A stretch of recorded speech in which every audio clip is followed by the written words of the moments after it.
정치권이 지난 대선 때 약속했던 기초단체장과 기초의원의 정당 공천 폐지 약속을 지키지 않아 반발이 확산되고 있습니다. 협동조합 설립이 늘면서 정부도 조합을 돕기 위해 정책 자금을 내놓고 있어 상공인들의 경쟁력 제고에 도움이 기대됩니다. 지문이나 DNA처럼 범인의 걸음걸이 속도와 보폭, 신체 구조를 분석해 이를 증거로 채택하는 기법이 소개됐습니다. 오늘 대구 경북 지역은 올 들어 가장 더운 날씨를 보였습니다. 주말에도 비 소식은 없는데요. 자세한 주말 날씨 알아봅니다. 네, 여러분 안녕하십니까? 대구 경북 소식 전해드립니다. 기초단체장과 기초의원에 대한 정당 공천 폐지, 금방이라도 될 것 같았는데 그렇지가 않습니다. 지난 대선에 정당 공천 폐지를 약속했던 정치권이 정당 공천을 다시 추진하려고 해 반발이 확산되고 있습니다. 이상원 기자가 보도합니다. 여야의 대선 공약이었던 정당 공천제 폐지를 불과 몇 달 만에 원점으로 돌리려는 건 정당 정치의 핵심인 책임 정치를 부인하는 것이라는 비판이 제기되고 있습니다. 지방 분권운동은 대한변협, 지자체, 지방의회 등과 연계해 정당 공천제 재추진 움직임을 막기 위해 관련 토론회 개최, 법 개정 등 대응 전략을 추진하고 있습니다. 작년에 대선 후보로 나오신 분들, 그리고 지금 대통령 되신 분들이 정당 공천 폐지에 대해서 분명한 메시지를 다시 국민들하고 확인하는 과정이 필요하다고 생각합니다. 오늘 대구 동구에서는 의정동회, 기초단체장, 기초의원들이 정당 공천제 폐지를 즉각 실시할 것을 주장하는 결의대회가 열리기도 했습니다. 대선 공약인 만큼 국민들에게 신뢰를 가질 수 있도록 폐지시키는 것이 바람직하다고 생각하고 있습니다. 반발이 확산되면서 중앙 정치권에도 상당한 압박을 주고 있습니다. 여야 원내 당 지도부의 합의하에 정당 공천제의 폐지에 대한 합의를 독려하는 것이 바람직하다, 그런 이야기입니다. 지방선거가 이제 1년여 남짓 남은 시점이어서 기초단체장, 기초의원에 대한 정당 공천제 폐지가 빠른 시일 안에 합리적인 결론을 도출해내야 할 것으로 보입니다. MBC 뉴스 이상훈입니다. 협동조합 설립 바람이 불면서 정부도 조합을 돕기 위해 정책 자금을 내놓고 있습니다. 활용하면 좋을 것 같습니다. 보도에 이태우 기자입니다. 세탁소를 운영해온 지 40년. 손병렬 씨는 요즘처럼 어려운 때는 없었다고 말합니다. 경쟁업체가 우후죽순격으로 생긴 데다 가격 경쟁력을 앞세운 대형 체인 세탁소들이 물량을 싹쓸이하고 있기 때문입니다. 제 자식이 만약에 서울에 직장에 다닌다 하면 와이사스는 하루에 한 번씩 벗어내야 되는데 그 천원이나 900원 하는데 가라고 권하지. 내가 세탁을 하고 있어도 그 3,000원 하는데 가라고 권하지는 않을 겁니다. 고민 끝에 손 씨는 주변의 세탁업자들과 함께 협동조합을 만들고 정부의 협업화 자금 1억 원을 신청했습니다. 작지만 힘을 합쳐 공동 작업장을 만들고 세탁기계를 새로 들여서 경쟁을 해보자는 겁니다. 정부가 소상공인 협업화 지원 사업으로 올해 배정한 자금은 400억 원. 대구 경북에서도 170개 협동조합이 신청해 70개가량이 최종 선정을 앞두고 있습니다. 지원 범위는 공동 설비, 공동 마케팅, 공동 브랜드 등 1억 원까지나 특정된 공동 설비에 한해서는 3억 원까지도 지원이 가능합니다. 중소기업청은 또 지역신용보증재단을 통해 협동조합에 특례 보증을 3천만 원까지 해주기 시작했습니다. 설립 단계인 협동조합에 자금을 지원해 창업 활성화를 꾀해보자는 겁니다. 협업화 지원 사업과 특례 보증 모두 올 한해 시범 사업으로 하는 것이지만 성과가 좋을 경우 내년부터는 정례화될 가능성이 높습니다. MBC 뉴스 이태호입니다. 엔저 현상 등 대외 교역 여건이 나빠지고 있지만 대구 경북의 지난달 섬유 수출이 지난해 5월 이후 1년 만에 최고치를 기록했습니다. 한국섬유개발연구원은 지난달 지역의 섬유 수출이 2억 9천만 달러로 지난해 5월 2억 9,800만 달러를 기록한 이후 가장 많았다고 밝혔습니다. 하지만 1월부터 4월까지의 누적 수출량은 지난해 같은 기간보다 1.8%, 1,900만 달러 줄었습니다. 2015년 대구와 경북 지역에서 열릴 제7차 세계 물포럼 지원을 위한 국회 특별위원회 구성 결의안을 여야 국회의원 36명이 공동 발의했습니다.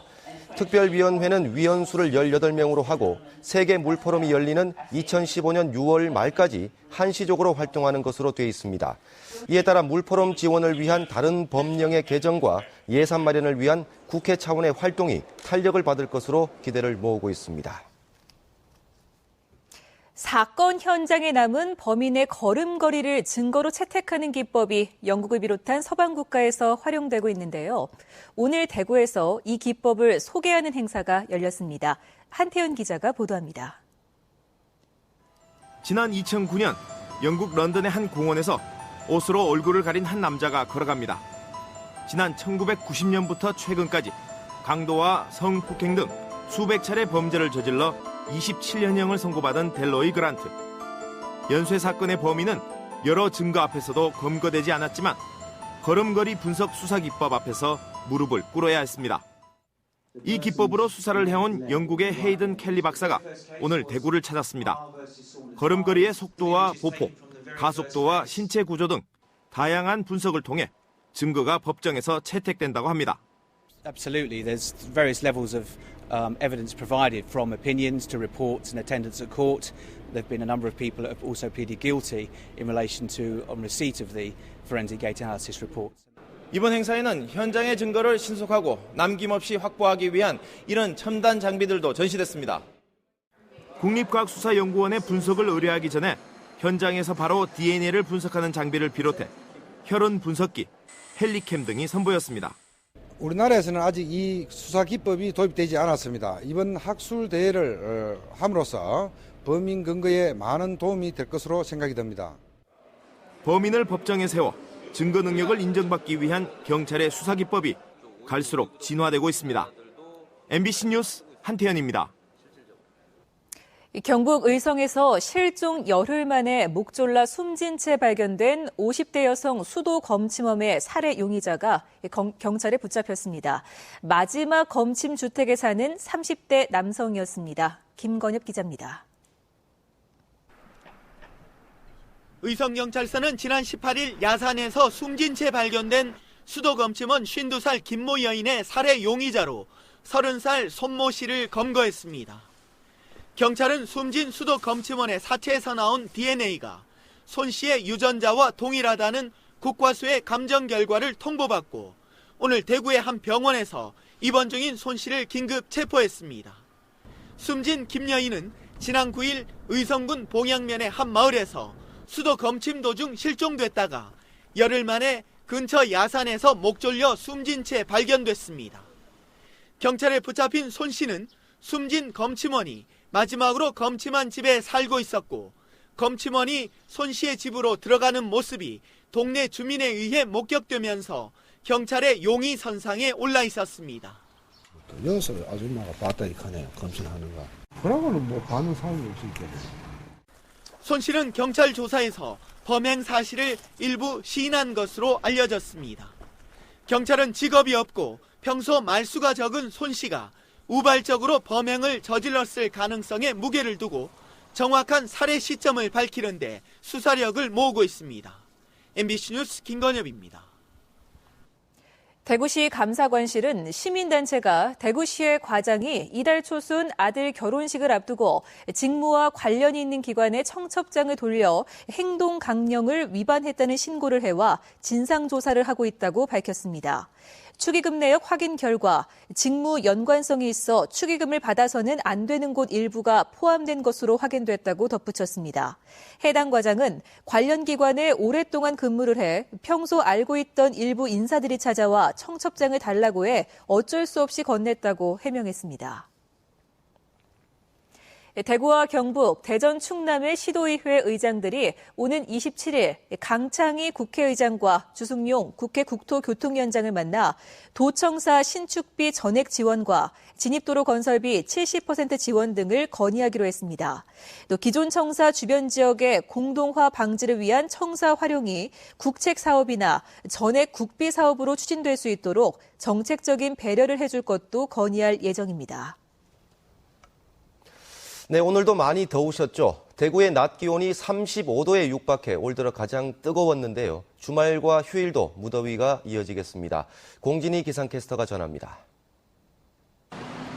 뜨거운 태양을 머금은 장미가 찬란하게 빛을 내고 있습니다. 빨강, 노랑, 분홍, 다양한 색상의 장미들이 아름다운 자태로 사람들을 유혹하는 듯합니다. 오늘 대구의 낮 최고 기온은 34.4도. 올 들어 가장 높은 기온을 기록했지만 불볕더위에도 아랑곳하지 않고 사람들은 장밋빛과 향기에 도취된 듯 곳곳에서 연신 카메라 셔터를 눌러댑니다. 네, 색색깔의 장미로 가득한 이곳 공원을 둘러보고 있자니 마치 동화 속에 와 있는 듯한 기분이 듭니다. 오늘도 30도를 웃돌며 몸에서는 송골송골 땀방울이 맺히고 있지만 기분만은 상쾌해지는 것 같은데요. 마침 내일 이곳에서는 장미축제도 열린다고 하니까 좋아하는 사람과 오셔서 장미향에 흠뻑 취해보는 것도 좋겠습니다. 장미향으로 가득할 내일, 낮 최고 기온이 대구는 31도, 안동 30도로 내륙 지역은 무더운 날씨가 이어지겠습니다. 다만 대기 불안정으로 경북 북부 내륙에서는 오후 한때 소나기가 오는 곳이 있겠습니다. 모레인 일요일에도 가끔 구름 많은 가운데 여전히 30도 안팎의 더운 날씨가 이어지겠지만 다음 주 월요일과 화요일 사이 대구와 경북 지역에 비가 오면서 더위도 주춤할 것으로 전망됩니다. 기상캐스터 공진입니다. 대구지방법원은 4대강 사업을 하면서 하도급 업체로부터 받은 리베이트로 거액의 비자금을 조성한 혐의로 구속 기소된 대우건설 부사장 58살 구 모 씨에게 징역 1년을 선고했습니다. 재판부는 구 씨의 죄질이 가볍지 않고 비자금 조성과 사용에 결정권을 가졌던 점을 고려할 때 실형 선고가 불가피하다고 밝혔습니다. 구 씨는 하도급 업체의 리베이트를 받아 거액의 비자금을 조성한 혐의로 기소돼 검찰이 징역 7년에 추징금 20여억 원을 구형했습니다. 대구지검 안동지청은 공금 횡령 혐의로 구속 기소된 최근덕 성균 관장에게 징역 3년을 구형했습니다. 안동지청은 오늘 열린 결심 공판에서 한국유림의 수장으로 높은 도덕성이 요구되고 성균관의 재정이 열악한 것을 알면서도 공금을 횡령해 죄질이 매우 나쁘다며 구형 이유를 밝혔습니다. 최 관장은 검찰의 공소 사실을 모두 인정했고 성균관장과 재단법인 성균관 이사장 등 맡고 있던 공직을 모두 사임했습니다. 내일 오전 9시 40분에 방송되는 대구 MBC 시사광장에서는 감사원 감사 지적 사항과 이에 대한 대구시의 반발 등 대구 도시철도 3호선을 둘러싼 논란과 안전 문제 등을 집중 점검합니다. 많은 시청 바랍니다. 전국 시도교육감협의회가 대구에서 회의를 열고 현재 11월 둘째 주에 치러지는 수학능력 시험을 한 달 정도 연기해 줄 것을 정부에 건의하기로 했습니다. 현재 수능일이 전체 교과 운영 과정에 비해서 너무 일러 고3들의 중간고사와 기말고사가 파행으로 운영되고 있다는 데 뜻을 같이 하고 박근혜 정부의 공약인 교육과정 정상화에 발맞춰 수능을 연기해 줄 것을 요청하기로 했습니다.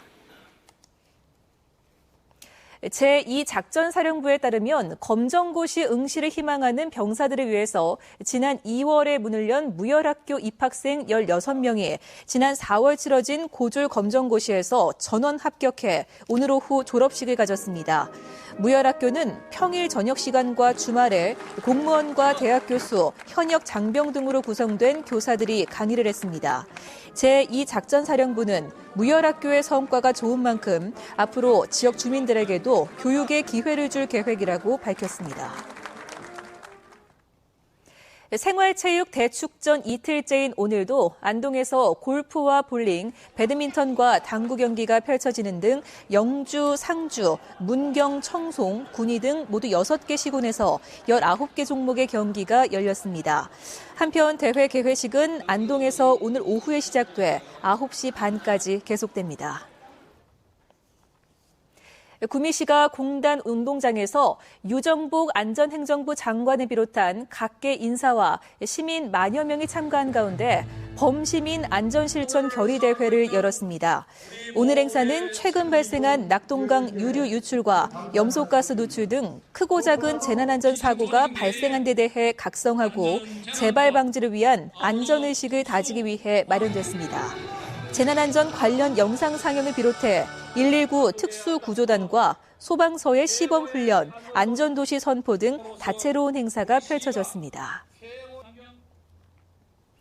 대구지방경찰청 광역수사대는 발기부전 치료 성분이 일부 들어있는 건강기능식품을 만든 뒤 포장지에 정력 증강 등의 문구를 넣어 4,000정, 시가 1,000만 원어치를 판매한 혐의로 60살 한모 씨를 구속하고 아들 38살 한모 씨 등 2명을 입건했습니다.